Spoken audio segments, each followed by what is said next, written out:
It was like cutting open a frozen slab of beef. Inside the lab, the doctors unwrapped the body. But the body, which should have been weak, suddenly lashed out. One punch shattered a male doctor's nose. He slipped off the table on the slimy nutrient fluid, and he ripped the tube straight out of his throat. Everyone present was stunned. How long? How long have I been down?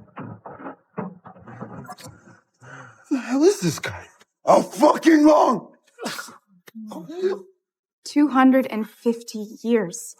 This was a prison in the future world. There were no walls or electric fences here. They only imprisoned the inmates' consciousness, storing their minds in devices called stacks. Stacks store a person's thoughts and memories just like a USB drive. Their physical bodies, meanwhile, became public property for the government.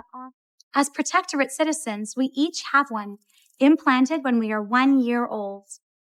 Inside is pure human mind, coded and stored as DHF, digital human freight. Your consciousness can be downloaded into any stack in any sleeve. You can even needle cast in minutes to a sleeve anywhere in the settled worlds. A sleeve is replaceable, but if your stack is destroyed, you die. The protagonist, Takeshi Kovacs, was a rebel fighter. From his memories, he was originally of Asian descent. He'd been lying comfortably in a hotel room when he sensed police outside the door. Through his sleeve, he could tell many figures were waiting outside.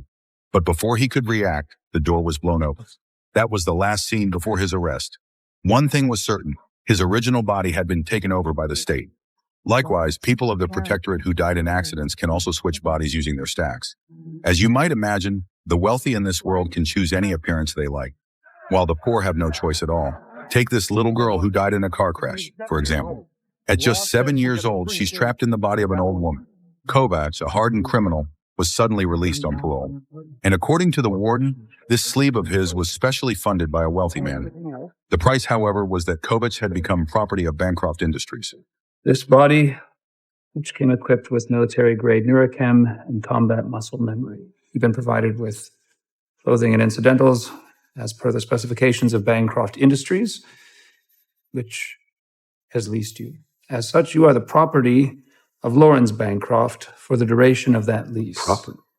What about my rights? You don't have any. A veteran of countless battles, Kovacs realized at once. He'd been brought back to do the rich man's bidding. He had no chance to refuse. If he did, his stack would be removed, and that would be no different from death.